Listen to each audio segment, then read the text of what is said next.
আচ্ছা, চলো শুরু করি। ধারক ও ধারকত্ব। ঠিক আছে। তো এটা উম, ঠিক কিরকম প্র্যাকটিক্যালি আমাদেরকে একটা রিয়েলাইজ করতে হবে। একটা স্থির তড়িৎ চ্যাপ্টারের এটাই হচ্ছে লাস্ট চ্যাপ্টার। তো এখানে ধারক কি বা ধারকত্ব কি, অ্যাকচুয়ালি আগে ধারকটা পড়লে তারপর ধারকত্বটা পড়লে ভালো লাগতো হয়তো।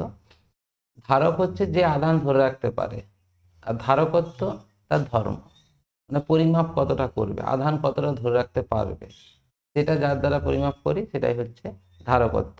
আমাদেরকে আগে ধারকত্ব বুঝতে হবে, তারপর ধারক সম্বন্ধে পড়ব। ঠিক আছে। প্র্যাকটিক্যালি আমাদের এখানে একটা উদাহরণ দেওয়া আছে, এই উদাহরণ থেকে খুব ভালোভাবেই এই ধারকত্ব সম্বন্ধে একটা ধারণা পেয়ে যাবে। সেটা হচ্ছে যে ধরো কোনো একটা বস্তু, একটা বস্তু যার ভর হচ্ছে এম। ঠিক আছে। এর যদি আপেক্ষিক তাপ এস হয়, এর প্রাথমিক উষ্ণতা T1 আর পরবর্তী উষ্ণতা হচ্ছে T2। মানে একে কিছু পরিমাণ তুমি যদি বাইরে থেকে তাপ দাও, তাহলে T1 থেকে উষ্ণতা বেড়ে T2 হয়েছে। তাহলে উষ্ণতা বৃদ্ধি কত? উষ্ণতা বৃদ্ধি ডেল্টা টি যদি লিখি, এটা T2 মাইনাস T1। তাহলে এখানে কত পরিমাণ তাপ একে দেওয়া হয়েছে, বা এই বস্তুটার মধ্যে কতটা পরিমাণ তাপ আছে, এটা আমরা এই ফর্মুলা থেকে নির্ণয় করতে পারি। হ্যাঁ, ডেল্টা টি, এটাকে আমি এমএস T2 মাইনাস T1 এটা লিখতে পারি। এবারে যদি জিজ্ঞেস করা হয় বস্তুর উপাদান, এটা আমি ফিক্সড রাখলাম, অর্থাৎ লোহার বল কি তামার বল যা হোক রাখলাম, ওটা ফিক্সড রাখলাম। বস্তুর উষ্ণতা বৃদ্ধিটা, এটাও একটা ফিক্সড, ধরো 0 ডিগ্রি থেকে 100 ডিগ্রি পর্যন্ত বাড়াল। এবারে যদি জিজ্ঞেস করা হয় এই যে তাপটা বস্তুটা ধরে রাখতে পারছে, এটা কার উপর নির্ভর করবে,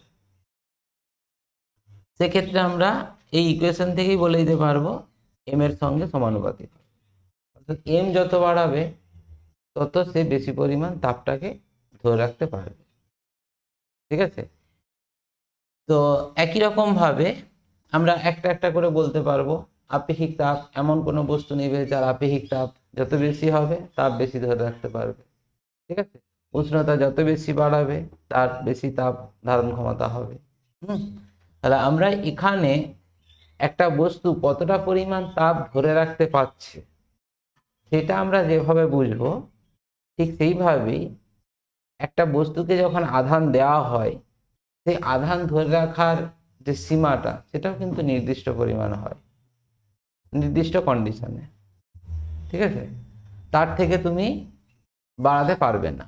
আবার স্পেশাল কিছু অবস্থার মাধ্যমে তুমি বাড়াতে পারবে। ঠিক একই রকম ভাবে আমি যদি এখানে সব কিছু ফিক্সড করে দিই, ধরো এখানে বস্তুর ভরটাকে ফিক্সড করে দিলাম, বস্তুর নির্দিষ্ট উপাদানের সেটাকে ফিক্সড করে দিলাম, উষ্ণতা বৃদ্ধি যেটা করলাম সেটাকেও ফিক্সড করে দিলাম, তাহলে আমি যদি বলি বস্তুটার তাপ ধারণ ক্ষমতা বাড়াবো, বাড়ানো যাবে কি? এখানে এম স্থির, এ স্থির, আর ডেল্টা টি এটাও স্থির, তাহলে উষ্ণতা বৃদ্ধিটা কনস্ট্যান্ট হয়ে যাবে, আর তুমি তাপ দিলেও এ নোট নিতে পারবে না। ঠিক সেই রকম ভাবেই একটা বস্তুকে তুমি যখন আধান দিতে থাকবে, সে কিছুটা পরিমাণ আধান ধরে ধরে নেওয়ার পর আর কিন্তু নিতে পারবে। ঠিক আছে। অর্থাৎ তার আধান ধারণ ক্ষমতাটা ফিক্সড হয়ে যাবে, স্থির হয়ে যাবে। তো আমরা সেটাকেই পড়বো এখানে ধারকত্ব দিয়ে, মানে কোনো একটা বস্তু কতটা পরিমাণ আধান ধরে রাখতে পারবে। কোনো বিশেষ অবস্থার মাধ্যমে যদিও আধানটা বাড়াতে পারবো, সেগুলো আমরা পরে জানবো। তাহলে একটা যে কোনো বস্তু, আহিত বস্তু যতটা পরিমাণ আধান ধরে রাখতে পারবে সেটাকেই তার ধারকত্ব বলা হয়। ঠিক আছে। ধারকত্ব প্র্যাকটিক্যালি এইভাবে আমরা রিয়েলাইজ করতে পারবো বস্তুর তাপের সঙ্গে। এখানে ভর বাড়ালে তাপ ধরে ধরে রাখতে পারছে বেশি, উপাদান চেঞ্জ করলে আপেক্ষিক তাপ যত বেশি হবে তত তাপ ধরে রাখবে। এখানে ডেল্টা টি উষ্ণতা বৃদ্ধি করলে তত বেশি পরিমাণ তাপ ধরে রাখবে। ঠিক আছে। সেরকম ভাবে কোনো একটা বস্তুর কোনো একটা বস্তুর আধান ধরে রাখার ক্ষমতা এটাও কিন্তু পরিবর্তন হবে বিশেষ কন্ডিশনে। ঠিক আছে, কিভাবে সেই আধান ধরে রাখার ক্ষমতাটাকে বাড়ানো যায় বা কমানো যায় সেগুলো আমরা পরে আলোচনা করব। তাপের সঙ্গে বস্তুর আধান ধরে রাখার ক্ষমতাটা কিন্তু কম্পেয়ার করা যায়। ঠিক আছে, তো এখন এই ধারকত্ব আমরা আসবো কোথা থেকে? তাহলে যে ক্ষেত্রে আমরা বললাম যে এই যদি বস্তু হয়, তাকে ধরে নাও তুমি কিউ পরিমাণ আধান দিয়ে দিলে। প্রথমে আধান ছিল না, কিউ পরিমাণ আধান দিয়ে দিলে। যখনই আধান দিয়ে দিবে এর মধ্যে একটা তড়িৎ অবস্থার সৃষ্টি হবে, মানে এর মধ্যে তড়িৎ বিভব তৈরি হয়ে যাবে, এর মধ্যে একটা বিভব থাকবে, তাই তো? সেই বিভবটা যদি ভি হয়, আমরা ভি এর রাশিমালা আগের চ্যাপ্টারে পড়েছি, সিজিএস পদ্ধতিতে হলে ভি সমান কিউ বাই আর বা এ, যাই হোক, এই গোলক যদি বলি গোলকের পৃষ্ঠে বিভব তাহলে কিউ বাই এ হবে যদি ব্যাসার্ধটা এ হয়। ঠিক আছে, এটা আমরা আগের চ্যাপ্টারে পড়েছি। তাহলে একটা নির্দিষ্ট গোলকের ক্ষেত্রে এই এ কনস্ট্যান্ট, তার মানে কি হচ্ছে ভি সমানুপাতিক কিউ। ঠিক আছে, এখানে আমি একটু উল্টো রকম ভাবে বলবো, এই কিউ মানে কিউ দিলে তবে তো বিভব তৈরি হচ্ছে। তাহলে কিউটা তোমার হচ্ছে যত দেবে তত কি হবে, বিভবটা বৃদ্ধি পাবে, গোলকের বিভবটা। সেই জন্য এখানে কিউ সমানুপাতিক ভি এটা বলা হচ্ছে। কোনো একটা পরিবাহীকে তুমি যত আধান দিতে থাকবে তত তার বিভবটা বৃদ্ধি পাবে। তার মানে এই নয় তুমি বিভব ইনফিনিটি পর্যন্ত বাড়াতে পারবে, এটা নির্দিষ্ট সীমা পর্যন্ত অবশ্যই। ঠিক আছে, এবারে বিশেষ অবস্থার মাধ্যমে তার এই আধান ধরে রাখার ক্ষমতাটাকে বাড়ানো যায়। ঠিক আছে, সেগুলো কি কি ভাবে বাড়ানো যায় সেটা আমরা পরে আলোচনা করব। তাহলে আমরা এই জায়গাটা যেটা জানলাম যে কোনো পরিবাহীকে যদি কিউ পরিমাণ আধান দেওয়া হয় তার ফলে যদি ভি বিভব তৈরি হয়ে যায় তাহলে আমরা এটা বলতে পারবো কিউ সমানুপাতিক ভি। ঠিক আছে, তাহলে এখান থেকে কিউ সমান সি ভি, এই সি একটা কনস্ট্যান্ট, ধ্রুবক। ঠিক আছে, এটা একটা ধ্রুবক বলা হয়, এই ধ্রুবকটাকে বলা হয় ধারকত্ব, পরিবাহীর ধারকত্ব। ঠিক আছে, এইটা নিয়েই আমরা এবারে এই চ্যাপ্টারতে পড়বো। তাহলে ধারকত্ব ব্যাপারটা বোঝা গেল, জাস্ট একটা ধ্রুবক রাশি থেকে এই মানটা এসেছে। এবারে এখানে সি, সি সমান কিউ বাই ভি। এবারে এর যদি একক বলা হয় এখান থেকেই তুমি বলতে পারবে এর একক কি। এক, যদি সিজিএস পদ্ধতিতে বলা হয় সিজিএস এ তাহলে কত হবে, এক ইএসইউ বা স্ট্যাট কুলম বাই এক স্ট্যাট ভোল্ট বা ইএসইউ বিভব, এটাকে বলা হচ্ছে স্ট্যাট ফ্যারাড, স্ট্যাট ফ্যারাড। ঠিক আছে, তাহলে সিজিএস পদ্ধতিতে তোমাদের এই স্থিরতড়িৎ চ্যাপ্টারতে সিজিএস পদ্ধতিতে এককগুলো মনে রাখা খুব সহজ। আধানের একক স্ট্যাট কুলম বা ইএসইউ আধান, বিভবের একক স্ট্যাট ভোল্ট বা ইএসইউ বিভব, আবার ধারকত্বের একক স্ট্যাট ফ্যারাড বা ইএসইউ ধারকত্ব। ঠিক আছে, আচ্ছা এবারে আমরা আসবো এসআই পদ্ধতিতে। এসআই পদ্ধতিতে এককটা কি হবে? এসআই পদ্ধতিতে একক এটাকে বলা হচ্ছে একই রকম ভাবে আমরা লিখবো 1 কুলম বাই 1 ভোল্ট। ঠিক আছে, কুলম পার ভোল্ট বা এটাকে বলা হচ্ছে ফ্যারাড, সংক্ষেপে এটা এফ লেখা হয়। ঠিক আছে, ফ্যারাড। এবারে এখানে তোমাদের সম্পর্ক থাকে, আচ্ছা এইটাও তোমাদেরকে জেনে রাখতে হবে, কুলম পার ভোল্ট কোন ভৌত রাশির একক, কুলম পার ভোল্ট কোন ভৌত রাশির একক যদি আসে তখন কিন্তু বলতে হবে ধারকত্ব। তোমরা হয়তো ধারকত্বের একক ফ্যারাড বা স্ট্যাট ফ্যারাড হিসাবেই পড়ে রাখলে সারাক্ষণ, এটাই পড়লে। এবারে পরীক্ষাতে হঠাৎ করে কোশ্চেন এলো যে কুলম পার ভোল্ট কোন ভৌত রাশির একক, সেক্ষেত্রে তোমাদের উত্তর হয়তো দিতে পারবে না ওটা যদি জেনে না থাকো। এটা নিয়ে ঘাবড়ানোর কিছু নেই, যে কুলম এটা মনে রাখবে যে সব জায়গায়, যেমন জুল পার কুলম কোন ভৌত রাশির একক, যদি বলি জুল পার কুলম, তাহলে এরকম ভাবে লিখে দিবে জুল পার কুলম। জুল কার একক? ডব্লুর একক। কুলম কার একক? আধানের একক। দেখো তো ডব্লু বাই কিউ দিয়ে কোনো একটা রাশি পড়েছিলে কিনা?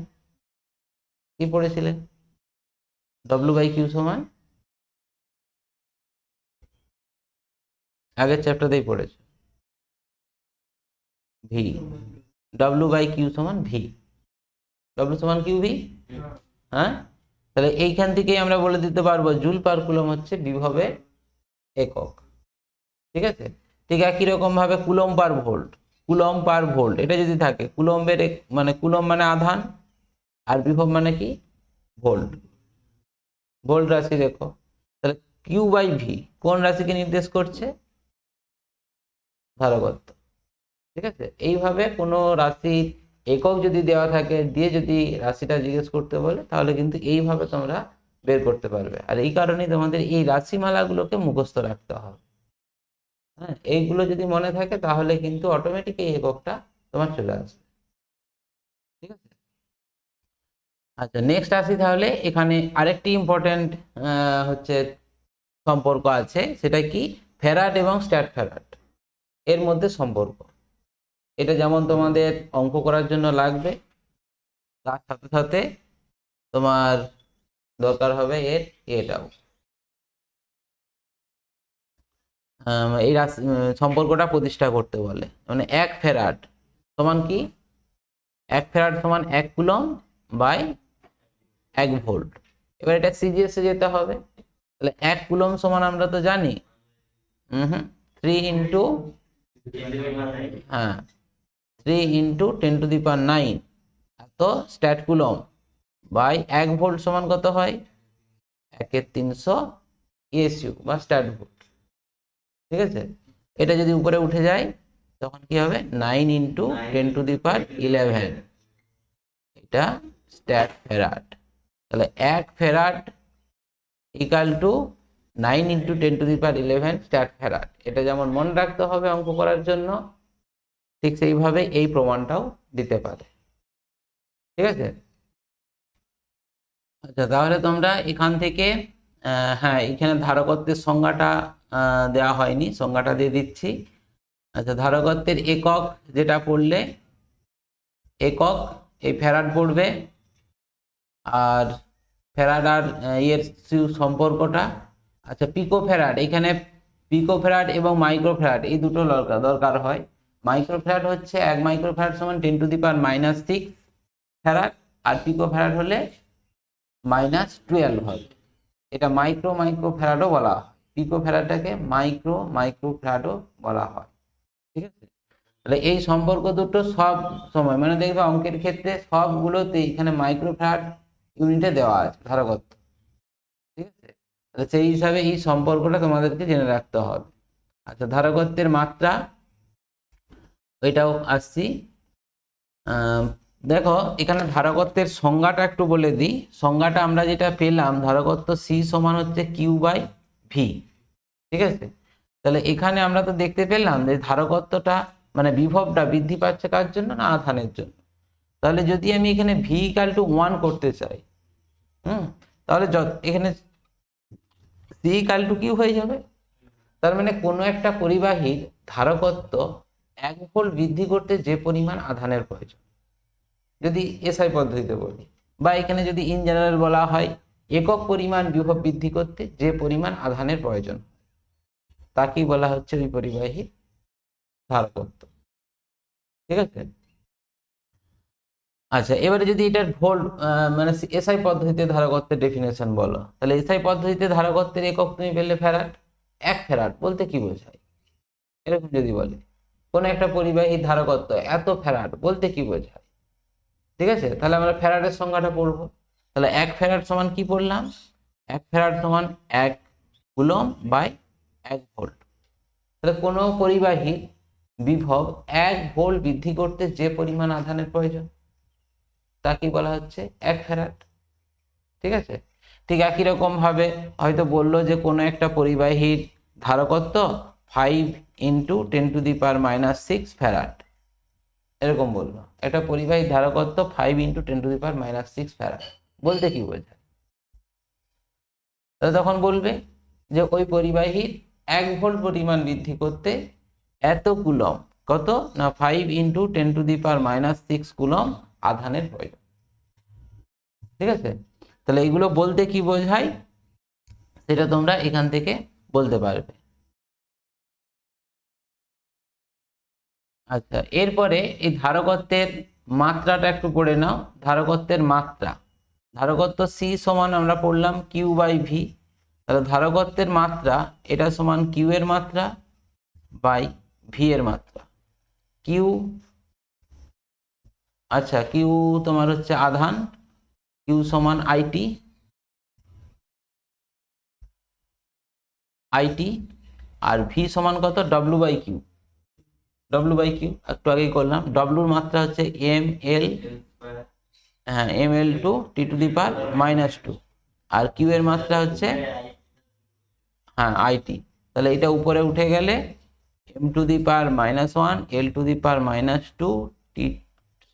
আর এটা I² T² মানে T⁴ হচ্ছে, T⁴। ঠিক আছে, m⁻⁻1 L⁻², T⁴ I²। এইটি হলো তোমার মাত্রা সংকেত। ঠিক আছে, আচ্ছা নেক্সট আসবো এখানে ধারকত্ব। আচ্ছা এবারে কিছু অঙ্ক আছে, এই অঙ্কগুলো জাস্ট ফর্মুলা পুটিং, মানে ধারকত্বের অঙ্ক সবই ফর্মুলা পুটিং, চিত্তরি বলো আর এখানেও সবগুলোই এই চ্যাপ্টারে। তো কোনো পরিবাহী গোলকের ধারকত্ব দেওয়া আছে দেখো 1 মাইক্রোফ্যারাড, মানে এটা হচ্ছে তোমার সি এর ভ্যালু। আমি একটু আগেই বললাম এখানে সব মাইক্রোফ্যারাড ইউনিটেই দেওয়া থাকবে, তার মানে কি ফ্যারাডে কনভার্ট করতে হবে। সি সমান 1 মাইক্রোফ্যারাড মানে 10⁻⁻6 দিয়ে গুণ করতে হবে, যেটা দেওয়া আছে দেখো 10⁻⁻6। আধান দেওয়া আছে -10 কুলম, তাহলে কিউ এর ভ্যালুটা -10 কুলম। তাহলে এর বিভব কত? তাহলে বিভব, তাহলে ভি সমান Q/C। তাহলে কিউ ভ্যালু বসালে সি এর ভ্যালু বসালে, তো এখানে তোমার চিহ্ন সমেত বিভবটা বেরিয়ে গেল। ঠিক আছে, ঠিক একই রকম ভাবে এখানে পরে একটা অঙ্ক আছে 40 CSU ধারকত্বের একটি পরিবাহী বিভব 10 CSU বৃদ্ধি করা হলো, পরিবাহীর আধান কত? একই রকম, কিউ সমান সিভি। ঠিক আছে, 3 গুণ ধারকত্বের অপর একটি পরিবাহী 3 গুণ বিভব বৃদ্ধি করতে কত প্রয়োজন হবে? তাহলে তার ক্ষেত্রে তোমার হচ্ছে C2 সমান 3, যেহেতু ধারকত্বটা তোমার বললে 3 গুণ, তাহলে 3C1, সেই জন্য 3 × 40 সমান 120 SU হলো। তাহলে V2 সমান CV, এই সরি ভি সমান কত? Q/C। তাহলে সেখানে কিউটা তোমার দরকার, Q2 সমান কত? C2 × V2। C2 এর মান বসিয়ে দিয়েছে, V2 এর মান বসিয়ে দিয়েছে, হয়ে গেছে। ঠিক আছে, নেক্সট আসবো এইখানে, এটি খুব ইম্পর্টেন্ট, এখান থেকে একটি কোশ্চেন তোমাদের থাকে। পরিবাহী তোমার হচ্ছে কোন পরিবাহীর ধারকত্ব কোন কোন বিষয়ের উপর নির্ভর করে। আমরা একটু পরে পড়বো, মানে পরে বলতে পরে নেক্সট ক্লাসে হয়তো করবো, যে একটি ধারকের ধারকত্ব কোন কোন বিষয়ের উপর নির্ভর করে। পরিবাহীর ধারকত্ব কোন কোন বিষয়ের উপর নির্ভর করে? ধারকের ধারকত্ব। ঠিক আছে, দুটো, এইটা কিন্তু গুলিয়ে না যায় পরীক্ষার সময়, কোনটা বলছে খেয়াল করবে, দুটোর উত্তর প্রায় একই রকম, প্রায় একই। তবুও এইখানে আমাদের সামান্য ডিফারেন্স আছে, সেই ডিফারেন্সটা মাথায় রেখে তোমাদেরকে উত্তরটা দিতে হবে। যদি পরিবাহী ধারকত্ব কোন কোন বিষয়ের উপর নির্ভর করবে তখন একরকম ভাবে আমরা উত্তর দেব, আর ধারকের ধারকত্ব যদি বলে তখন একরকম।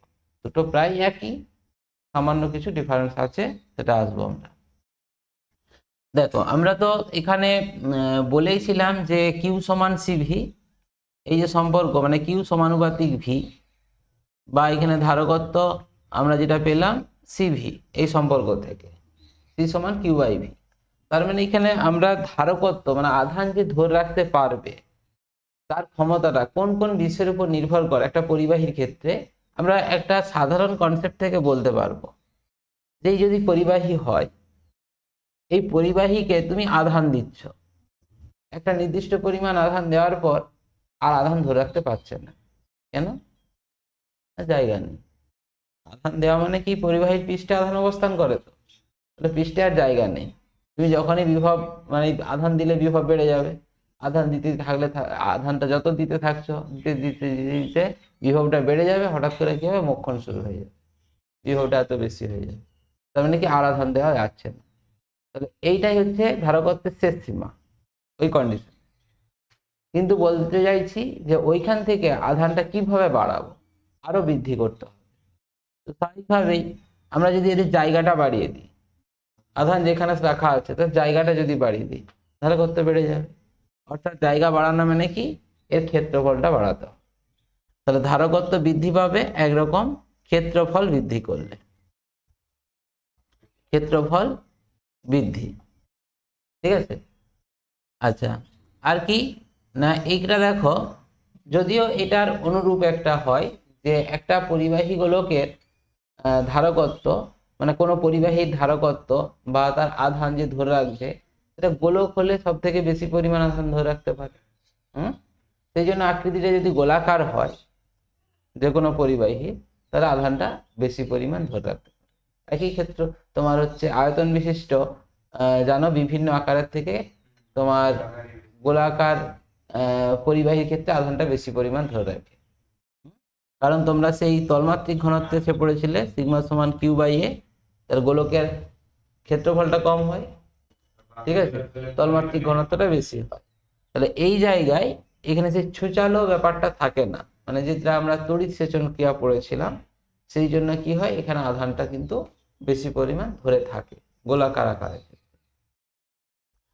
আচ্ছা, আর কি পারিপার্শ্বিক মাধ্যম, পারিপার্শ্বিক মাধ্যমের উপর কিভাবে নির্ভর করে, দেখো এটাও আমরা তোমাদের আবেশ ঘটনাতে বলেছিলাম যে ধরো এরকম একটা কোনো পরিবাহী ছিল, তো সেই পরিবাহীকে তুমি ধনাত্মক আধানে এভাবে আহিত করে দিয়েছো, নির্দিষ্ট পরিমাণ আধান আহিত করেছো, আর কি হলো, আধান রাখতে পারছে না, সর্বোচ্চ সীমা অতিক্রম হয়ে গেছে।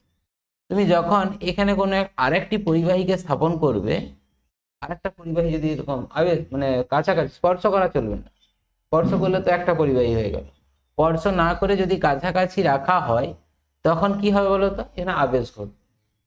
আবেশ ঘটবে মানে কি, এই পরিবাহীর নিকটতম প্রান্তে এই জায়গায় মাইনাস আধান হবে, আর দূরবর্তী প্রান্তে প্লাস আধান হবে, সমজাতীয় আধান।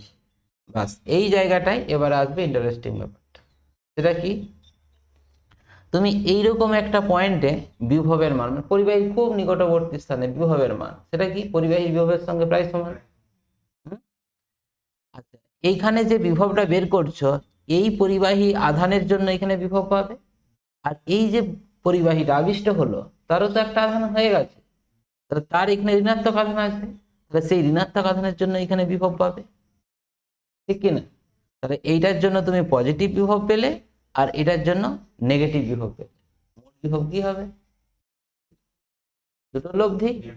অর্থাৎ এটা যদি +10 বিভব হয়, আর এটা ধরে নাও -5, কিছুটা দূরত্বে আছে তো স্বাভাবিকভাবে বিভব কম হবে, তাহলে -5, তাহলে নিট বিভব কত হলো, 10 - 5 = 5, বিভব কমে গেল।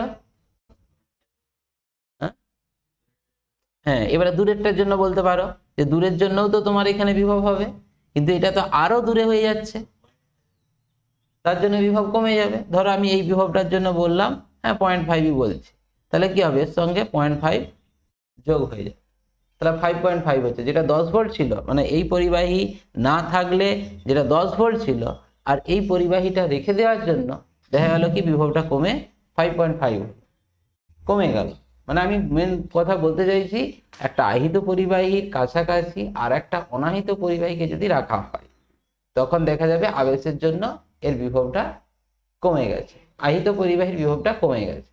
তো যখনই বিভব কমে যাবে, সি সমান আমরা কি বললাম, কিউ বাই ভি। যখনই এই বিভব ডাউন করবে, ধারকত্ব কি হবে, ইনক্রিজ করবে, ধারকত্ব বেড়ে যাবে।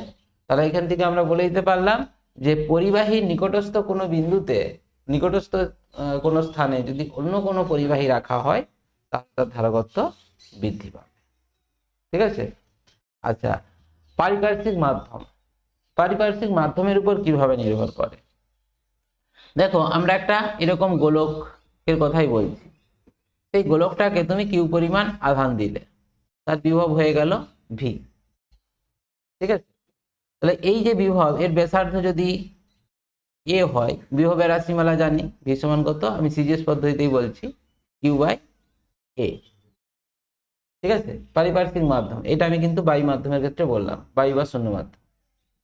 এবারে এটাকে এমন কোন পরাবৈদ্যুতিক মাধ্যমে স্থাপন করব যার পরাবৈদ্যুতিক ধ্রুবক হচ্ছে কে, তাহলে কি হবে, ভি সমান কিউ বাই কে।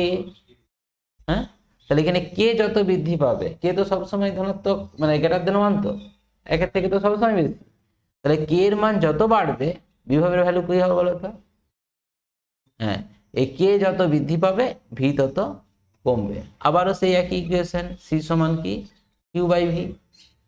তাহলে ভি যদি তোমার এখানে হ্রাস পায়, ভি তখন কি হবে, বৃদ্ধি পাবে। তার মানে এখানেও বুঝতে পারলে যে কোনো একটা পরিবাহীকে বায়ু মাধ্যমে রেখে যতটা পরিমাণ আধান দিতে পারবে, ওই পরিবাহীটাকে যদি বায়ু মাধ্যম ছেড়ে কোনো পরাবৈদ্যুতিক মাধ্যমে স্থাপন করো, তাহলে সেক্ষেত্রে তার ধারকত্ব বৃদ্ধি পাবে। ঠিক আছে, তাহলে এখানে তোমাদের মেন তিনটে বিষয় পড়বে, পরিবাহী তলের ক্ষেত্রফল ও আকৃতি, আর পারিপার্শ্বিক মাধ্যমের প্রকৃতি, এবং অন্যান্য পরিবাহীর উপস্থিতি। এই তিনটে কিন্তু শুধুমাত্র এটি জেনে রাখবে কিভাবে নির্ভর করছে। ঠিক আছে, আমি এখান থেকে কোন কোন বিষয়ের উপর নির্ভর করে এবং কিভাবে নির্ভর করে, এই যে আমি ব্যাখ্যা করলাম, এই ব্যাখ্যাটা যেন মনে থাকে। যদিও এখানে লেখা আছে ক্ষেত্রফল যত বৃদ্ধি পায় পরিবাহীর বিভব তত কমে, ধারকত্ব বৃদ্ধি পাবে। ঠিক আছে, আচ্ছা, এইটা পরীক্ষাগুলো করার দরকার নেই, এটা জাস্ট বোঝার জন্য দেওয়া আছে। ক্ষেত্রফল বাড়ি দিচ্ছে, বিভব কমে যাচ্ছে, ধারকত্ব বৃদ্ধি পাচ্ছে, সেরকম কিছু পরীক্ষা করা আছে, কিন্তু পরীক্ষাগুলো দরকার নেই। শুধুমাত্র আমি যে পয়েন্টগুলো বললাম এই পয়েন্টগুলোকে শুধু মনে রাখবে। ঠিক আছে, পারিপার্শ্বিক মাধ্যমের প্রকৃতি যেটা দেওয়া আছে, চারিদিকে বায়ুর পরিবর্তে অপর কোনো পরাবৈদ্যুতিক মাধ্যম রাখলে পরিবাহীর ধারকত্ব বেড়ে যায়, মাধ্যমের পরাবৈদ্যুতিক ধ্রুবকের মান যত বেশি হয় ধারকত্ব তত বেশি হয়। ঠিক আছে, এগুলো আন্ডারলাইন করে রাখবে। অন্যান্য পরিবাহীর উপস্থিতি যেটা বললাম, যে কোনো পরিবাহী ধারকত্বের মান পরিবেশে উপস্থিত অন্যান্য পরিবাহীর উপর নির্ভরশীল। পরীক্ষাধীন আধান পরিবাহীর কাছে অন্য কোনো পরিবাহী থাকলে, বিশেষ করে পরিবাহী যদি ভূসংলগ্ন হয়, তাহলে ধারকত্ব বৃদ্ধি পায়। কিভাবে বৃদ্ধি পায় তার ব্যাখ্যাটা আমি বললাম, ওইটা যদি মনে রাখতে পারো তাহলে আরো ইজি হবে। তবে তোমাদের ব্যাখ্যা করতে হবে না যে কেন বৃদ্ধি পাচ্ছে এই পরিবাহীটাকে অন্য পরিবাহীর কাছে রাখার জন্য, সেই ব্যাখ্যাটা থাকবে না, কিন্তু এই ব্যাখ্যাটা মনে রাখতে পারলে তোমার বুঝতে সুবিধা হবে। ঠিক আছে, আচ্ছা, নেক্সট চলে আসি এখানে কিছু অঙ্কের ক্ষেত্রে। যেমন এই অঙ্কটি তোমাদের এমসিকিউ এর মধ্যে প্রায়ই দেয়। সেটা কি না, পৃথিবীর ব্যাসার্ধ 6400 কিমি, এর ধারকত্ব মাইক্রোফ্যারাড এককে নির্ণয় করো। আচ্ছা, সরি, এখানে তোমাদের একটা খুব ইম্পর্টেন্ট থিওরি, এই যে এই থিওরিটা পরীক্ষাতে আগে পড়তো, এখনো পড়তে পারে। ঠিক আছে, হ্যাঁ, যে সি ইকাল টু আর, এটা বলবে যে বায়ু মাধ্যমে রাখা কোনো পরিবাহী গোলকের ধারকত্ব সংখ্যাগতভাবে পরিবাহীর ব্যাসার্ধের সঙ্গে সমান হয়, এটা প্রমাণ করো। ঠিক আছে, বললাম কি যে একটা পরিবাহী গোলককে যদি বায়ু মাধ্যমে রাখা হয়, তাহলে দেখাও পরিবাহী গোলকটির ধারকত্ব সংখ্যাগতভাবে তার ব্যাসার্ধের সঙ্গে সমান, এটি প্রমাণ করো। খুব ইজি প্রমাণটা, তো প্রমাণটা এখন হয়তো অতটা ইম্পর্টেন্ট নয়, কিন্তু এই কনসেপ্টটা, এই যে ফর্মুলাটা, এটা কিন্তু এই ধারকত্ব চ্যাপ্টারের জুড়ে পুরোটাই কিন্তু তোমাদের খুব ইম্পর্টেন্ট। ঠিক আছে, ধরো এরকম একটা কোনো পরিবাহী গোলক, এই পরিবাহী গোলকের ব্যাসার্ধ ধরে নাও এ। ঠিক আছে, আচ্ছা, এখানে তোমরা নিশ্চয়ই জানো এই পরিবাহীকে যদি কিউ পরিমাণ আধান দেওয়া হয়, তাহলে যে বিভবটা পাবে সেই বিভবটা আমরা এসআই পদ্ধতিতে ইন জেনারেল বলছি।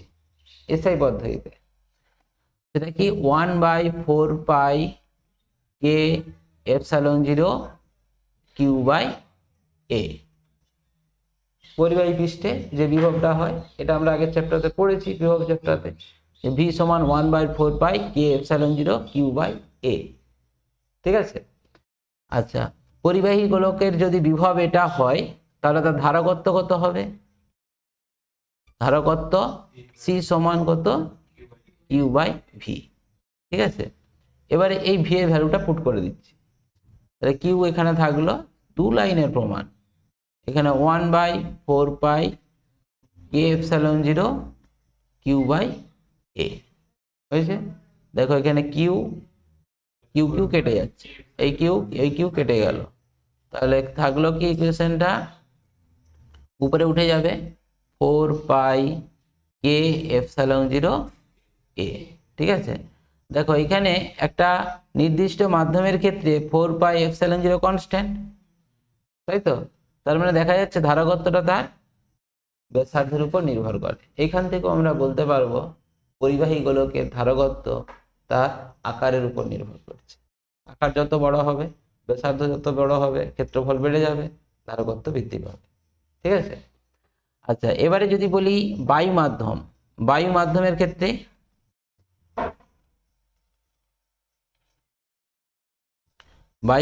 ক্ষেত্রে কি হবে বলতো? K equal to 1। বায়ু বা শূন্য মাধ্যমের ক্ষেত্রে তখন ধারকত্বের রাশিমালাটা কি হচ্ছে? সি সমান 4 এপসাইলন 0 এ। ঠিক আছে, এবারে যদি বলা হয় সিজিএস পদ্ধতিতে,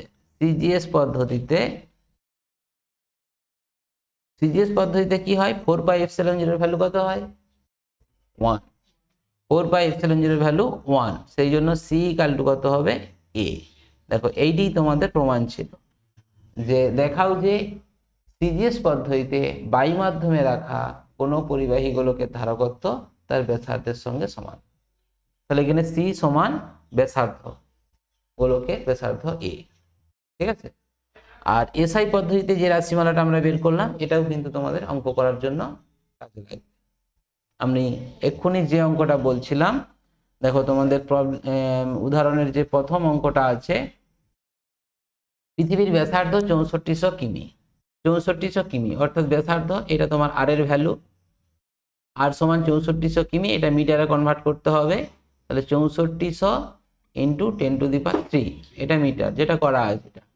হ্যাঁ, এর ধারকত্ব মাইক্রোফ্যারাড এককে নির্ণয় করো। তাহলে প্রথমে ফ্যারাডে নির্ণয় করবো, ফ্যারাড এককে, ফ্যারাড তো এসআই একক। তাহলে সি সমান দেখো 4 এই যে ফর্মুলাটা আমরা বললাম এক্ষুনি, সি সমান 4 এপসাইলন 0 আর। তাহলে এখানে কেটা কেন বাদ গেল? কারণ তোমরা তো জানো পৃথিবীর চারপাশে বায়ুমণ্ডল ছাড়া আর কে আছে?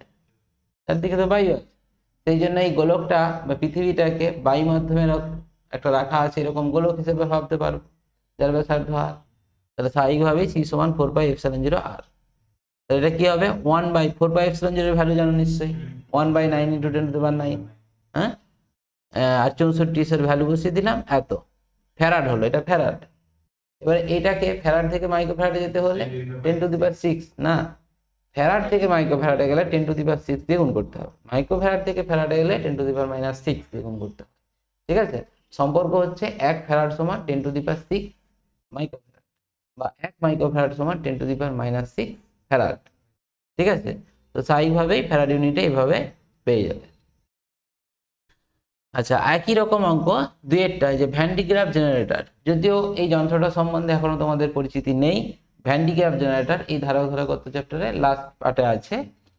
একটা যন্ত্র আর কি, যে যন্ত্রের সাহায্যে কোনো বস্তুকে বা পদার্থকে আহিত করা হয়, উচ্চ বিভবে আহিত করা যায়।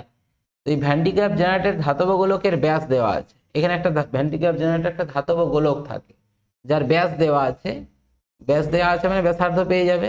এর বিভব বলেছে এত উচ্চতায় তুলতে, অর্থাৎ এত বিভব দিতে কুলম এককে কি পরিমাণ আধানের প্রয়োজন হবে? তাহলে কিউ সমান সিভি, এই ফর্মুলা। তাহলে সিটা কত? না, সিটা যে আমরা পড়লাম ব্যাসার্ধের সঙ্গে সমান হয় সিজিএস পদ্ধতিতে করলে, কিন্তু এসআই করলে 4 এপসাইলন 0 দিয়ে গুণ করতে হবে ব্যাসার্ধের সঙ্গে। দেখো এখানে সিটা বের করে নিয়েছে, সি সমান কত? আর মানে 4 এপসাইলন 0, সি সমান 4 এপসাইলন 0 ইন্টু আর। তাহলে আর এর ভ্যালুটা কত? 0.5, যে 0.5 বসালো। আর 4 এপসাইলন 0 এর ভ্যালু কত? 1/9 × 10⁹, সেই জন্য 9 × 10⁹ নিচে ভাগ হয়েছে, ধারকত্ব পেয়ে গেল। তাহলে তোমার কিউ সমান কত? সিভি, এই ফর্মুলা বসিয়ে দিবে, ইজিলি অঙ্ক হয়ে যাবে। ঠিক আছে। এইখানে এই অঙ্কগুলি খুব ইম্পর্টেন্ট, মানে স্টার দিয়ে রাখো। এই টাইপের অঙ্ক তোমাদের এমসিকিউ বা 2 নম্বরের মধ্যে থাকে, ঠিক আছে। সেটা কিরকম না, একটি গোলাকার তরল বিন্দুর ব্যাস দেওয়া আছে, একটি গোলাকার তরল বিন্দুর ব্যাস দেওয়া আছে 2 মিলিমিটার এবং আধান দেওয়া আছে 5 × 10⁻⁶ ASU, ঠিক আছে। কি বললাম, এর বিন্দুর ব্যাস, তাহলে ব্যাস থেকে ব্যাসার্ধ পেয়ে যাবে, আর সমান কত 1 মিলিমিটার, ঠিক আছে। এটা সিজিএস এইরকম বিন্দু দিয়ে যে অঙ্কগুলো থাকবে এটা সবসময় না সিজিএস এ করতে চাইবে, করাটা সুবিধা হবে। তাহলে এটা যদি সি যদি 1 মিলিমিটার হয় তাহলে সেন্টিমিটারে করলে কত হবে 0.1 সেন্টিমিটার। তাহলে 0.1 সেন্টিমিটার যদি ব্যাসার্ধ হয় তাহলে সিজিএস পদ্ধতিতে ধারকত্ব কত হবে 0.1 ফ্যারাড, ব্যাসার্ধের সঙ্গে সমান। আচ্ছা, এর পৃষ্ঠের বিভব কত, প্রথমে এটা বের করব। তাহলে পৃষ্ঠের বিভব বের করার জন্য কিউ সমান সিভি এইটা অ্যাপ্লাই করব। ভি সমান কত হচ্ছে কিউ/সি, কিউ এর ভ্যালু দেওয়া আছে, কিউ এর ভ্যালু কত দেওয়া আছে,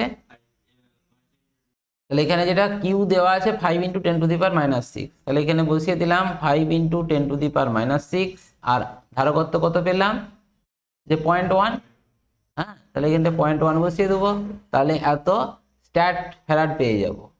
এটা যেটা পেলাম, সরি স্ট্যাট ভোল্ট বা ইএসইউ বিভব, ঠিক আছে, মানে 5 × 10⁻⁵ স্ট্যাট ভোল্ট, এটি পেয়ে গেলাম বিভব, পৃষ্ঠের বিভব হয়েছে। বলছে এইরকম দুটি তরল বিন্দু মিলে একটি বড় তরল বিন্দু গঠন করলে বড় তরল বিন্দুর পৃষ্ঠের বিভব কত হবে। দেখো এখানে তোমার 2টি বললো, 27টি বললো, 8টি বললো, 64টি বললো, যাই বলুক না কেন প্রসিডিওর কিন্তু একইভাবে তোমরা এই পৃষ্ঠের বিভব নির্ণয় করতে পারবে। যদি এখানে এরকম এ একটি জলবিন্দু, এ একটি জলবিন্দু, এরা যদি মিশে একটি বড় জলবিন্দু তৈরি হয়, সেই বড় জলবিন্দুর ব্যাসার্ধ কত সেটি বের করতে হবে। এদের যদি ছোট আর হয় ব্যাসার্ধ, তাহলে বড় জলবিন্দুর ব্যাসার্ধ কত সেটি বের করতে হবে। সেটা বের করার জন্য এটা আমি দুটোর ক্ষেত্রে বলছি, যেমন ইন জেনারেল তোমার 8, 64, 27 এগুলোর ক্ষেত্রে সব একই হবে। কিভাবে না, এটা তোমরা পৃষ্ঠটান চ্যাপ্টারে করেছিলে 4/3 পাই ক্যাপিটাল আর কিউ সমান, মানে কি বড় জলবিন্দুর যে আয়তনটা নিশ্চয়ই ছোট জলবিন্দুর আয়তনের সমষ্টির সমান, তার মানে কি 2 × 4/3 পাই ছোট আর কিউ, 4/3 পাই বাদ হয়ে গেল, তাহলে আর কিউ ইকাল টু 2r³ তার মানে ক্যাপিটাল আর সমান কত 2⁻⁴ ইন্টু ছোট আর, তাই তো। তাহলে এবারে যদি তোমাকে জিজ্ঞেস করা হয় যে এর বিভব কত, পৃষ্ঠের বিভব, বড় জলবিন্দুর পৃষ্ঠের বিভব, এটা যদি ভি হয়, ভি সমান কি হবে কিউ/সি ফর্মুলা। তাহলে কিউটা কত বা কিউ/আর সেটাও বলতে পারো, সি বললেও হবে আর বললেও হবে, কারণ তো জানি সিজিএস পদ্ধতিতে ব্যাসার্ধ আর বিভব সমান। তাহলে এখানে কিউ/আর, তাহলে কিউটা কত, এখানে দেখো এর ছোট কিউ ছিল, এর ছোট কিউ ছিল, দুজনেরই তো আধান সমান ছিল, কত আমরা বের করলাম এই যেটা, এই সরি দেওয়া আছে 5 × 10⁻⁶, দুজনেরই আধান এটা। তাহলে মোট আধান কত হচ্ছে বলো তো, যখন দুজনে হয়ে যাচ্ছে তাহলে 2 × 5 × 10⁻⁶ ডিভাইডেড বাই তার ব্যাসার্ধটা, ব্যাসার্ধ কত 2⁻⁴ ইন্টু আর এর ভ্যালু, এই আরটা কত বলে আছে না 0.5, হ্যাঁ ব্যাসার্ধটা দেওয়া আছে 0.5, ব্যাস এটা ক্যালকুলেশন করলেই হবে। এবার তোমাদের এটা হচ্ছে 2⁻⁻³ ইন্টু 5 × 10⁻⁵, তাহলে এটা হচ্ছে 2⁻⁵ ইন্টু 5 × 10⁻⁵, 2⁻⁵ এর ক্যালকুলেশন করে নিবে ক্যালকুলেটরে, তাহলেই তোমার অঙ্কটা হয়ে যাবে, ঠিক আছে। এইভাবে তোমার 64 বলুক আর 8টাই বলুক, যাই বলুক না কেন ওইভাবেই তুমি বের করতে পারবে, ঠিক আছে। আচ্ছা, এরপরে আসছি দেখো আহিত পরিবাহীর স্থিতিশক্তি। আমি আবারও সেই একই জায়গায় আসবো, তোমরা সেই আগের চ্যাপ্টারে যেটা পড়লে তড়িৎ স্থিতিশক্তি, হ্যাঁ স্থির তড়িৎ স্থিতিশক্তি যেটা পড়েছিলে, অর্থাৎ আমি ত্রিভুজ দিয়ে একটা ব্যাখ্যা করেছিলাম যেখানে এই তিনটে শীর্ষবিন্দুতে তিনটে আধানকে স্থাপন করা হচ্ছে Q1 Q2 Q3। হ্যাঁ, তাহলে প্রথমে যখন Q1 আধানকে এখানে স্থাপন করলে তার জন্য কোনো কার্য করতে হয় না, ঠিক আছে, হচ্ছিল না। তারপরে যখন এখানে Q2 আধানকে নিয়ে আসলে সি বিন্দুতে, তখন কি হলো, এর জন্য এখানে বিভব ছিল, তার জন্য কৃতকার্য করতে হয়েছিল। বিভবটা কত, মানে এখানে বিভবটা ছিল Q1 বাই, এই দূরত্বটা যদি a হয় Q1 বাই a, তাহলে এইটা যখন স্থাপন করা হচ্ছে ইনটু এর সঙ্গে Q2 গুণ করে দিতে হচ্ছে। আবার যখন এখানে Q3 আধানকে নিয়ে আসা হয়েছে, তখন Q1 এর জন্য এখানে বিভব এবং Q2 এর জন্য এখানে বিভব, দুটো বিভবের বিরুদ্ধে কার্য করতে হয়েছিল। সেই জন্য এখানে Q3 ইনটু তুমি বলেছিলে Q1 by a plus Q2 by a, ঠিক আছে। তাহলে এই যে টোটাল কৃতকার্য, এইটা হচ্ছে একটা আর এটা হচ্ছে আরেকটা, এই দুটোর যোগফল ছিল এই ত্রিভুজটার তড়িৎ স্থিতিশক্তির মান, ঠিক আছে। ঠিক একই কনসেপ্টে, মানে এখানে আমরা কিরকম ভাবছিলাম যে যখন Q1 আধানটাকে তুমি এখানে নিয়ে আসছো, কেউ তো নেই, স্বাভাবিকভাবে কোনো কার্য করতে হচ্ছে না। কিন্তু যখনই Q2 কে আধান নিয়ে আসছো, তখন এর জন্য এখানে কি হবে, যদি সমজাতীয় হয়, আমরা যদি একদম বেসিক জায়গা থেকে ভাবি, তাহলে কি হবে, Q1 Q2 কে কি করবে, বিকর্ষণ করবে। তাহলে বিকর্ষণ বলের বিরুদ্ধে কার্য করতে হচ্ছে, নিয়ে এসে তুমি এই জায়গায় স্থাপন করবে, ঠিক আছে। তাহলে এই কার্য যে করা হলো, সেই কার্যটাই এখানে তড়িৎ স্থিতিশক্তি হিসাবে স্টোর হয়ে থাকছে, ঠিক আছে। একই রকম যখন Q3 কে নিয়ে আসছো, তখন এর জন্য এও বিকর্ষণ করবে, মানে কে, Q1 বিকর্ষণ করবে, আর এখানে Q2 বিকর্ষণ করবে। তাহলে বিকর্ষণ বলের বিরুদ্ধে জোরপূর্বক তুমি Q3 কে নিয়ে আসছো, কার্য করতে হচ্ছে। সেই কার্যটা কত, এইটা, এই কার্যটা এখানে তড়িৎ স্থিতিশক্তি হিসাবে স্টোর হয়ে থাকবে, ঠিক আছে। একদম কনসেপ্টটা একই রকম রেখে তুমি এই পরিবাহী গোলকের ধারকত্বের ক্ষেত্রে কিভাবে তার স্মৃতিশক্তি স্টোর হচ্ছে সেটা ভাবো। ধরো এই পরিবাহী গোলকের ধারকত্ব, এর ধারকত্ব কত, সি, ঠিক আছে। তো একে তুমি কিউ পরিমাণ আধান দিয়েছো, তার ফলে বিভবটা হয়েছে ভি। প্রথমে গোলকের ধারকত্ব এটা আনচেঞ্জ, সেই ধারকত্ব আমি সি ধরে নিলাম, একে তুমি কিউ পরিমাণ আধান দিলে, তার ফলে ক্যাপিটাল ভি পরিমাণ তার বিভব হয়েছে। তাহলে এই আধান দেওয়াটা কিভাবে হয়েছে, যেমন ধরো একটা পাত্রে জল তুমি ঢালছো, সঙ্গে সঙ্গে কি, যদি একটা পাত্রে ধরে নাও 10 লিটার জল ধরে, তুমি কি একবারে এক ইনস্ট্যান্ট দশ লিটার জল ঢেলে দেবে? ওই পাত্রে নিশ্চয়ই একদম মিনিমাম কয়েক ml থেকে শুরু হবে, মানে একটা ফোঁটার যে আয়তন সেখান থেকে শুরু হবে। যদিও তোমার ধরে নাও ওই 10 লিটার জল ঢালতে কয়েক সেকেন্ড সময় লাগবে, কিন্তু কয়েক সেকেন্ড সময়ের মধ্যেই কি তুমি পুরোটা কি একবার ঢেলেছো? নিশ্চয়ই না, একটু একটু করে স্টোর হয়েছে। ঠিক সেই রকম ভাবে এই গোলকটাতে তুমি যখন আধান দিচ্ছ, কিউ পরিমাণ আধান, আমি ধরে নিচ্ছি প্রথমে একটি আধান দিলে, তার জন্য এখানে বিভব তৈরি হলো, আমি একদম স্লোলি এই ব্যাপারটা ভাবছি। আবার তুমি আরেকটি আধান দিলে, তখন কি হবে, এই আধান আগে থেকে যে থেকে গেছিল সে কি করবে, সেম আধান তো যাচ্ছে, ধনাত্মক আধান সেম যাচ্ছে, তো তখন কি করবে, একে বিকর্ষণ করবে, আসতে দেবে না। কিন্তু তুমি জোরপূর্বক স্থাপন করছো, তাহলে কি হবে, এখানে কার্য করতে হবে, তাহলে সেই কার্যটাই ওর মধ্যে স্টোর হবে শক্তি হিসাবে।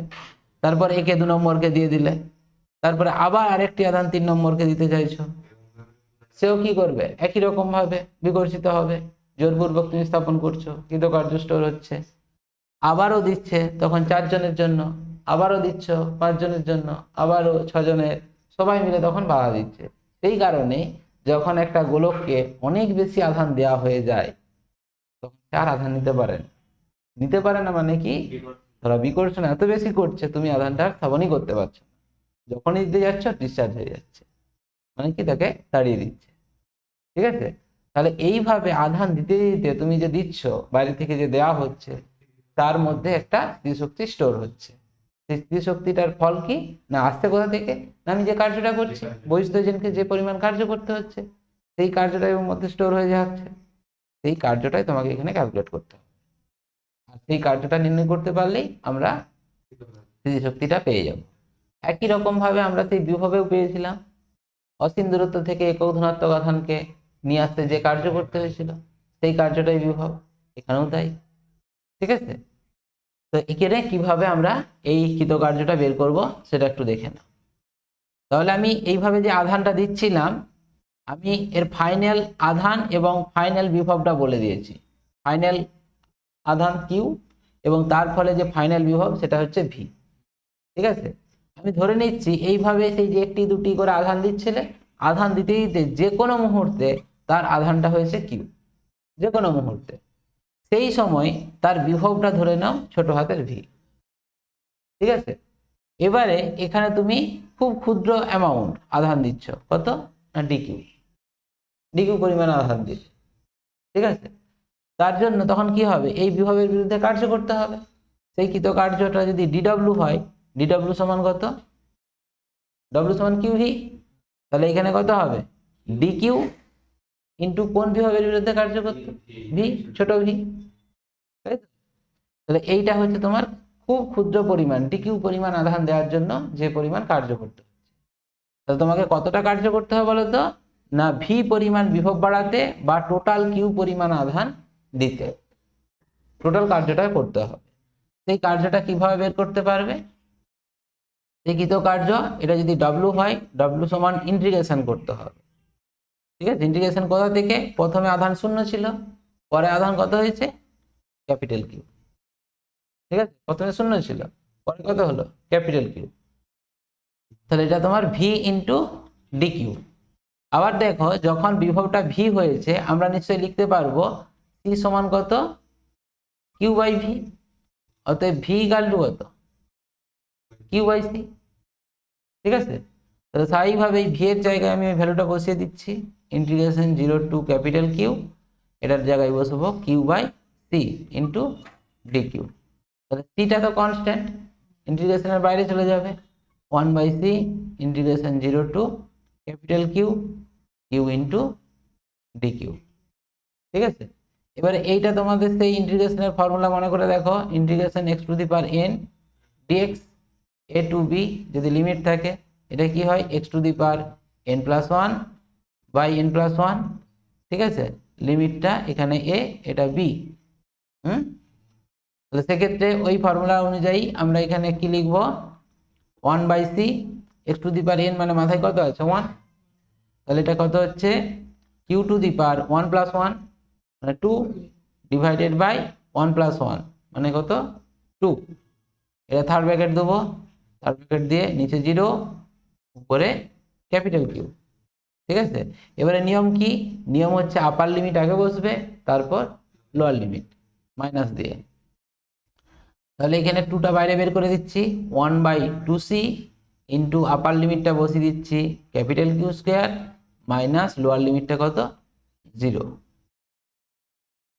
ঠিক আছে, ব্যাস এইটি হয়ে গেল তোমার half Q square by C. এইটি হচ্ছে টোটাল কৃতকার্য, এইটি হচ্ছে তড়িৎ স্থিতিশক্তি, এইটি একটি রাশিমালা half Q square by C.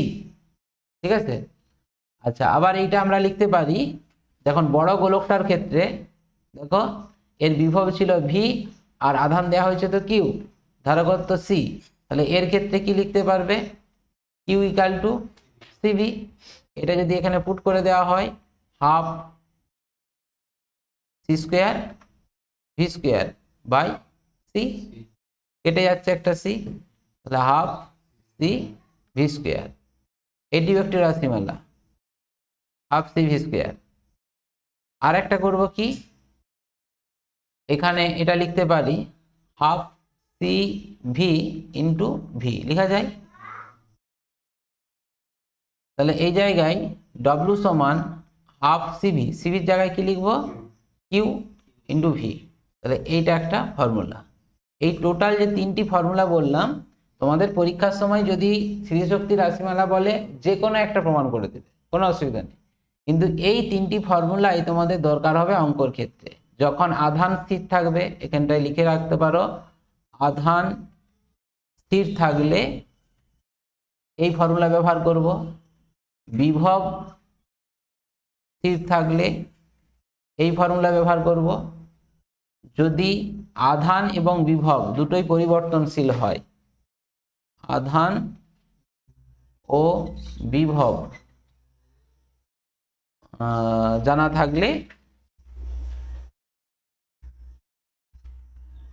এই সূত্রটা ব্যবহার করবে।